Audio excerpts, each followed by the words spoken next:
We're going to have a very interesting presentation on using CUDA to test possible porting of SU2 on GPUs. Yeah, I must say, Ross, this is my first time public speaking. Don't worry. So It's a very friendly audience. So, today I'll be taking you the presentation of introducing hardware acceleration to SU2 using CUDA. I must make emphasis on the point this is an ongoing process. So criticisms, changes, any help, any feedback is more than appreciated. It's just me currently doing the work along with a lot of help from Leonardo Cavagna, who sadly couldn't be here today, and also Ol himself was helping me out a lot. And throughout the presentation, I'll be touching on two particular categories: what we've done and what we've learned. So what we've done would include the algorithms we've used. But please state your name. Oh yeah, Areen Raj. My name is Areen Raj. I'm sorry. Areen Raj. Yeah, Areen Raj. Also for the people listening to you. Yeah. Interesting to know stuff. Yeah. So it'll focus on what we have done, the algorithms we've implemented, the modification types of the code, the performance that we have currently. But I think what's more important is also what we have learned, how the code reacts to injection of GPU support, what drawbacks are there, and how we're going to try to fix that in future implementations. We don't want this presentation just to be a feature showcase. We want it to be a starting reference for GPU development in SU2 from the beginning. So yeah, it will be a little bit informative. I'm sorry for that. And all the changes are in the pull request that is linked in there. It's PR number 2346. And I've also mentioned the specs of my machine. So you can see that it's not really a very powerful system. It's just a laptop. But this is the rig on which all of the tests given in the presentation have been done on.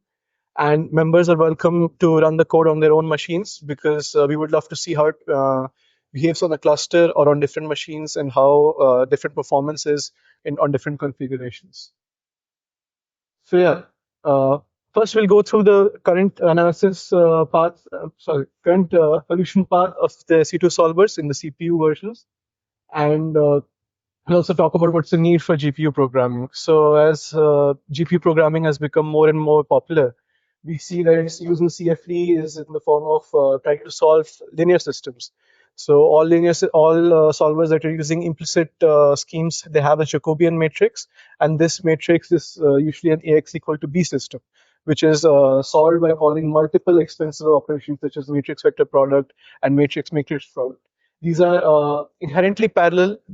Each row of a matrix, the operations that are done on each row is independent of the other rows. So it is a very good candidate for GPU implementation because GPUs can deploy multiple threads that can have all these isolated calculations happening and should be faster than the CPU. Many CFD programs have introduced GPU support. ANSYS is one of them. OpenMP is another. Siemens is another. And Fun3D is also another very GPU-based CFD program. I've told you about all of this, but I think we should see it in SU2 that where the solvers actually spend the majority of their time, and we can do so through the profiling of the SU2 code. This is an FDM flat plate run, which is done on the GSOC solver, and this was done using the Tracy profiler that I delivered into SU2. So the C fluid iteration class is the first one, which calls a driver function basically, which transfers control to the integration function. And the integration function is divided into two parts: space integration and time integration. Space integration is your flux schemes, row, etc. And time integration is what actually solves the system, what actually takes it to the next step in the process. And this subroutine basically transfers over control to the solving class, CSS solve class, which will call your linear solve. So the focus of this entire talk will be the FGEMRES linear solver and the lower upper symmetric Gauss-Seidel preconditioner, because the LU-SGS preconditioner is less expensive than the ILU preconditioner, but it is also like pretty effective in what it does. And the FGEMRES solver is like the default solver that we usually go to. So you can see that over here, the iteration function spends most of its time in space integration and time integration. The breakup is given here, 46% and 38%. And the time integration is mostly just the linear solvers, the FGEMRES solver. But what in the FGEMRES solver is actually happening? So there's a loop which has the preconditional, a matrix vector product, and then it has some other functions as well. Gram-Schmidt orthogonalization, Schmidt, oh my god, it's Schmidt, sorry. orthogonalization, Gibbons transformations, and also as soon as we exit the loop, there's also we saw the least squares problem. But currently, our focus will be the preconditioning and the matrix vector product. Why is that? Because almost 98% of the time spent in the SGMS solver is in the preconditioning and matrix vector product. So this is what is usually a candidate for speed up. This is also a plain graph using hotspot of the HMREST solver, and you can see that the main culprit is the preconditioning step, and there's also a generous bit of matrix vector products sprinkled all throughout the filtering process. So we need some. Then before we began, me, Ol, and Leonardo were having a discussion, and we decided that the target for the change should have a certain criteria. It should be inherently parallelizable. It should be straightforward implementation, and it should also be should have extensive use in the solution process. That is, it is global. That changing it will actually cause effective change on a lot of other things. So the speed up will be more pronounced. So at the end of it all, we decided that the best thing that we can go ahead with parallelizing was the matrix vector products. So yeah, that is the first part. And so now we talk about how we implemented it in SU2 using CUDA. Uh, we'll start with memory and thread management. So this part is going to get very messy. I'm really sorry if it's confusing, but it's necessary. So SU2's Jacobian is a block matrix. It is a matrix which is made up of smaller matrices in itself. If anyone has played Sudoku, you can think of it like that. It is a matrix which has a certain number of columns. So the number of rows is given here, so the number of rows and columns. And each participant, each element is its own block matrix. So it has its own block size, both number of columns and number of rows. So the Jacobian matrix is a sparse block matrix. And the thing about the Jacobian matrix is the number of points in your domain are the number of columns in the block matrix, and the block size is given by your problem, by the configuration of your problem. So the block size, the number of rows is the number of variables that you're solving for, and the number of columns is the number of equations that you're working. So as you can see, the number of rows of the matrix is equal to the number of points at the domain of the mesh. The number of rows of each block is equal to the number of variables being solved, and the number of columns is equal to the number of equations. Is it clear up until now? Okay. So what we do with the CUDA API is we launch a grid of blocks which contain threads in itself, and this is a three-dimensional thread initialization. So there's threads going off in all three dimensions, and that is necessary because I'll show you in the next slide how the threads are actually allocated to the block. So this is a three-dimensional. These are all your three-dimensional threads, and each thread having the same x coordinate is mapped to one row of the block. So this has the x coordinate equal to 0. All this square set of threads, all these threads have the same x coordinates. These are mapped to the first row of the block matrix, and this is x equal to 1. This is mapped to the second row. You can see red, blue, yellow. This is red, blue, yellow, and this is x equal to 2, which is mapped to the last row of the third row of the matrix. And all of the threads in the square set are mapped to each element of the block itself. So we have this element mapped to this element. We have this element mapped to this element, with this element mapped to this element.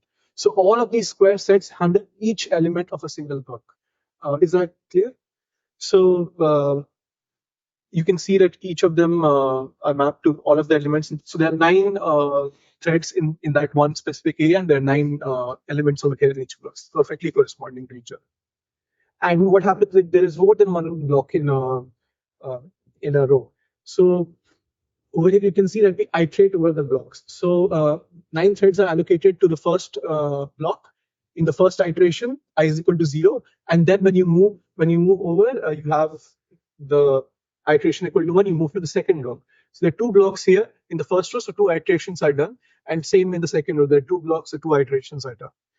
And this basically is the calculations for how many threads you will need based on your problem size, based on number of points in your domain.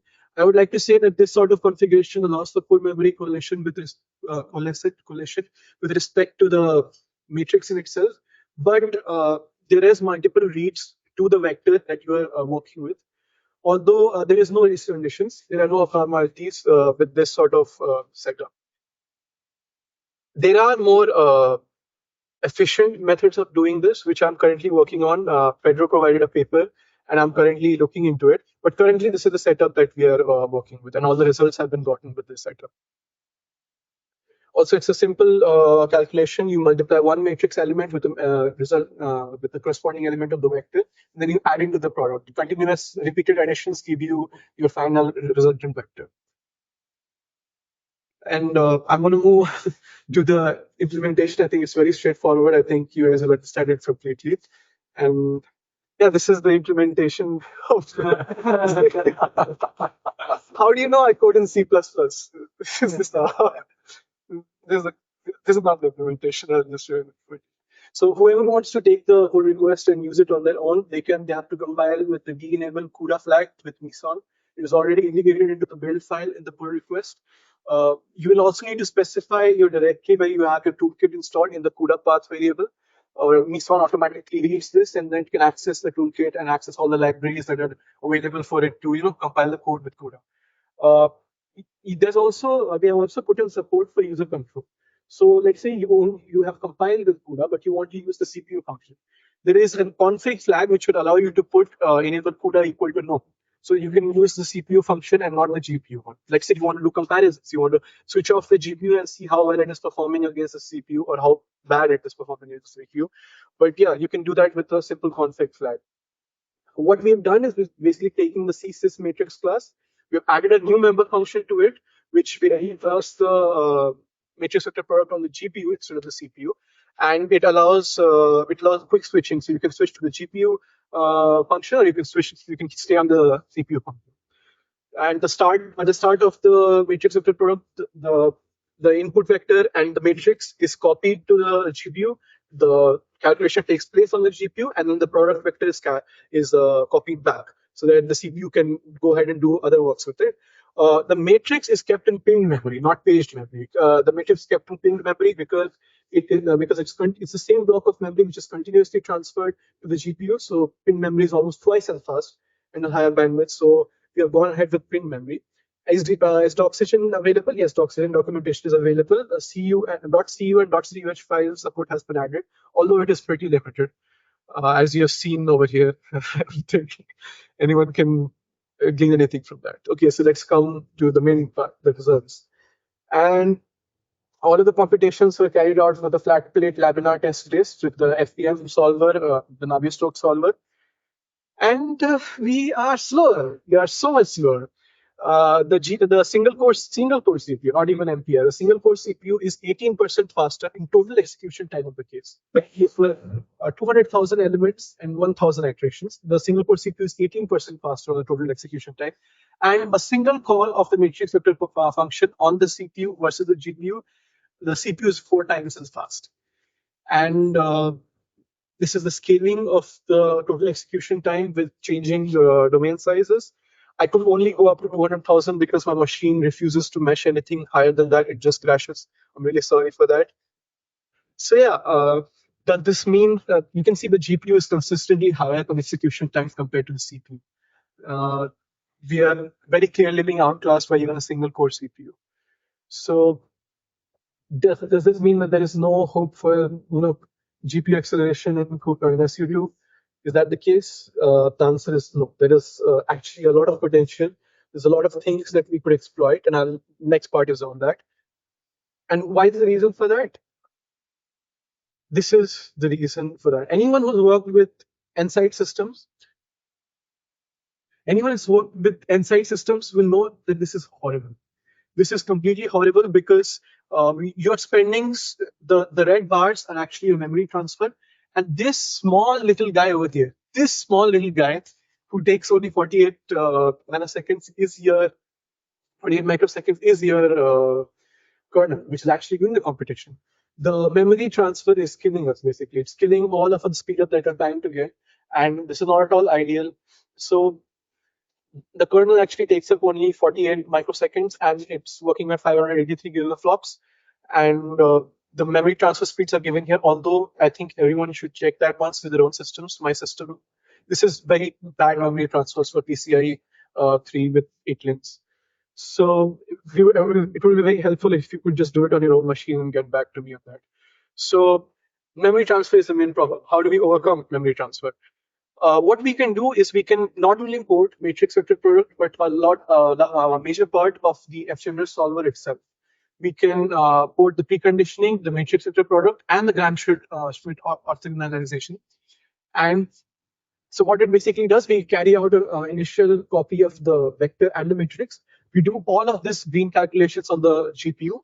And then instead of copying back the vectors or the matrix, we copy back the Hessenberg matrix, which we can feed to the Givens transformation and other things in the group, which is a very small matrix. It's like 3 by 4. If your subspace size is, let's say, 3, it's a 3 by 4 matrix, which we can copy back at each iteration. It's a very small cost for in terms of memory transfer, and this actually offers better memory transfer than transferring the whole matrix or the vector to it. And again, in the end, we can just transfer the resultant vector back to the CPU, and the solver exits. So this is much more convenient than just doing the matrix vector product porting. Also, more slides. I'm just done. I'm just done. All right. So there are two approaches we can take. There's a single kernel where we condense all of this into a single kernel, but that is not exactly ideal because there's no readability. There's no one can debug it very easily. You'll have to use a lot of sync threads, which is diode synchronization, to achieve communication between the threads. There's the multiple kernel approach, which is much better, more readable. That each thing is divided into its own kernel, which is called, and then it finishes its operation and it shuts down. So we've taken a sort of best of both worlds approach. So this is with the lower symmetric Gauss serial preconditioner. First and second symmetric iteration are their own kernels. They're condensed into their own kernels. Gaussian elimination remains its own kernel. Gram-Schmidt is composed of smaller kernels, and it is a little bit harder to parallelize because it's not a inherently parallel method, but I can do it. And matrix vector is its own kernel. So all of these changes and codes have been written in a build version dated September 24, which has a faster algorithm, more memory transfer control, and better readability. So where is this version? It doesn't come back. I'm so sorry. There's just one error. I thought I did it in time for the conference. I couldn't. I'm sorry. So summary, GPU acceleration seems very possible, but frequent memory transfer still late. Space and time integration are major execution bottlenecks. They take place right after one another. So anyone who's working on this in future times, they can actually go ahead and import maybe both space and time integration. It's just speculation, but still, these subroutines are very expensive and will benefit a lot from speed up. Preconditioning and general linear algebra computations remain the most expensive protocols occurring under the hood, accelerating both holds good promise. Thank you so much. In question.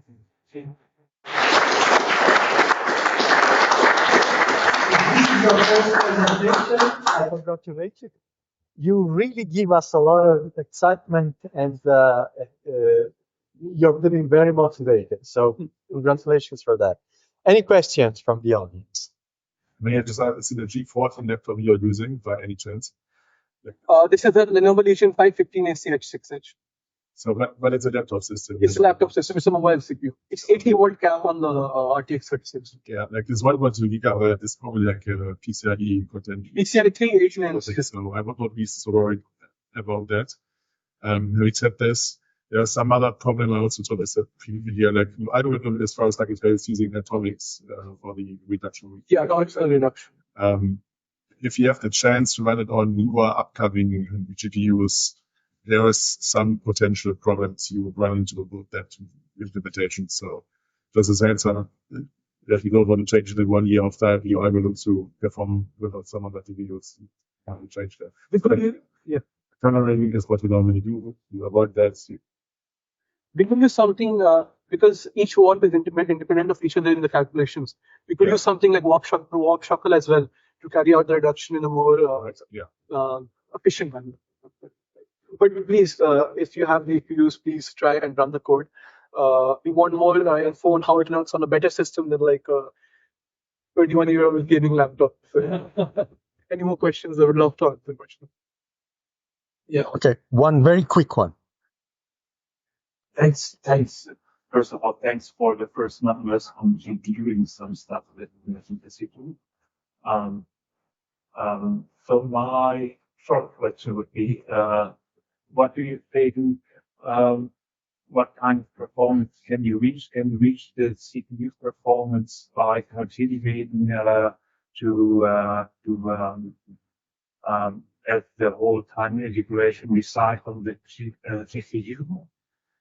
I really can't comment on that because this is not only machine dependent, but also it's the memory transfers can be fickle things sometimes. I can't really look at the bandwidth and say that we can get a speed up out of it. What I can do is what is promising is that the kernel itself is 10 times faster than single core CPU. So I would expect it to be at least comparable to the single core CPU. I don't know about NPR. Okay. Thank you very much. Again, we have to see